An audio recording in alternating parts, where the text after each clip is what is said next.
অভিনেত্রী ও গায়িকা মেহের আফরোজ শাওন এবং অভিনেত্রী সোহানা সাবাকে ব্যাপক জিজ্ঞাসাবাদের পর ছেড়ে দেওয়া হয়েছে।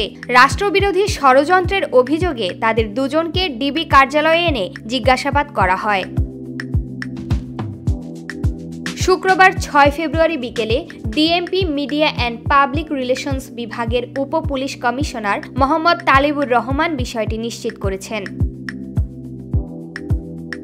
তিনি জানান, ডিবি কার্যালয় থেকে শাওন ও সাবাকে জিজ্ঞাসাবাদ শেষে নিজ নিজ পরিবারের জিম্মায় দেওয়া হয়েছে। গত ১৫ জানুয়ারি কলকাতার হোটেল পার্কে অনুষ্ঠিত সভায় সরাসরি এবং ভার্চুয়ালি যারা উপস্থিত ছিলেন তাদের মধ্যে শাওনের নাম উঠে আসে। এরপর তাকে গোয়েন্দা নজরদারিতে রাখা হয়।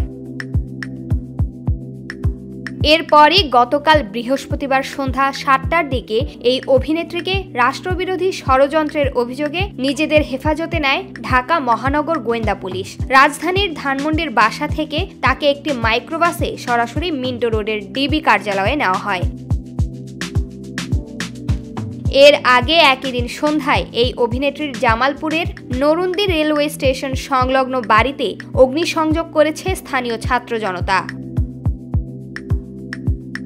বৃহস্পতিবার ৬ ফেব্রুয়ারি দিবাগত রাত 12:30টার দিকে রাজধানীর ধানমন্ডি এলাকা থেকে সোহানা সাবাকে আটক করে মিন্টো রোডের ডিবি কার্যালয়ে নেওয়া হয়। ডিবি সূত্রে জানা গেছে, অভিনেত্রী শাওনের পর সোহানা সাবা নজরদারিতে ছিলেন। তার বিরুদ্ধে রাষ্ট্রবিরোধী ষড়যন্ত্রের অভিযোগ রয়েছে।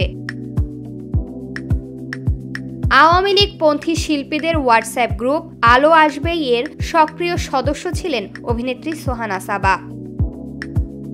প্রমা কান্তা কোয়েল, বার্তা 24।